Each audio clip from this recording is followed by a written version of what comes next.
We taste espresso for you. Today we got these three coffees. We got the La Colombe Lyon.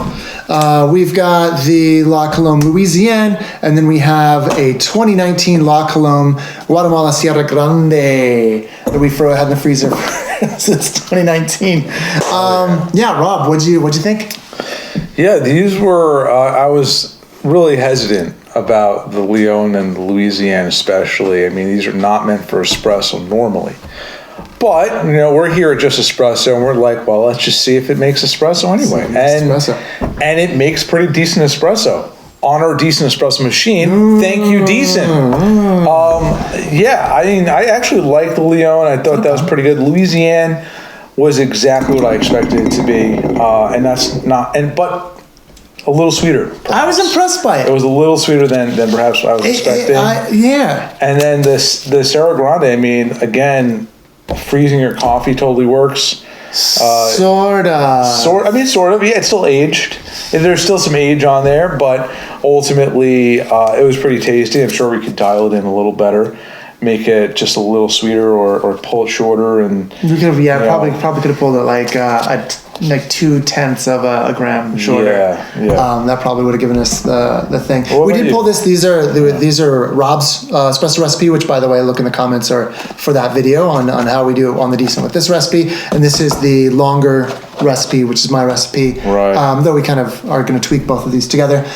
So let's start with this one. I mean, if you freeze your coffee and you keep it airtight, and you don't open it and you forget about it in the freezer, you can open it up and do it. You just have to be very careful not to open and close, because then you start to dry out the coffee, you change the humidity.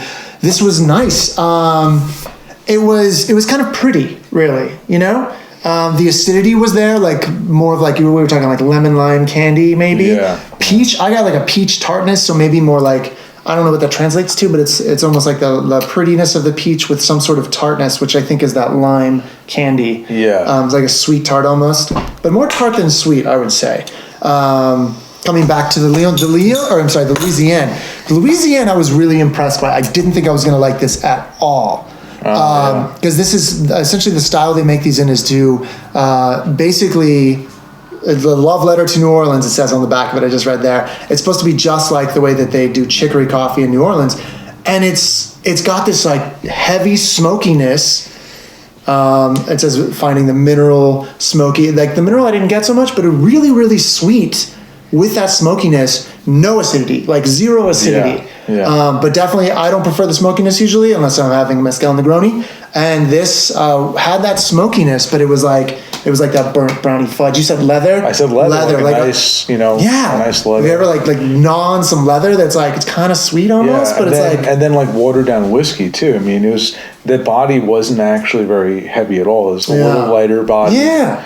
It was a little bit lighter body than I was expecting. It didn't have that battery acid like lemon as well that like can cut through on some of the things. Like when we tasted the Corsica. Corsica's definitely not made for espresso, and that it wasn't quite battery acid. It actually was balanced down just enough, but it was definitely like intense there. This Lyon was kind of more like the Corsica, kind of more like a had more of that like kick, that lemon. What do we write down here? I mean, like citrus hops, bark, tree bark. Yeah, I put tree bark. But there was that like that hazelnut butter, like sort of sweetness in there. It had a nice sweet middle, which was kind of cool. These can be made as espressos. This was not as bad as I thought it was going to be. This was impressive because I had so little acidity to make as espresso. So I'm going to start recommending that. Like if people are like, hey, I'm looking for a traditional Italian espresso. I don't want any acidity at all. I might actually say, look, if you like that smokiness, you might play with that because... Yeah, I mean, it's such a low acid coffee that, you have your people that want low acid. There we go. Now we know. Yeah. I was impressed by that. But yeah, these are our coffees. They were good. I'm Dave. And I'm Rob. This is Just Espresso, where we taste espresso for you. Cheers.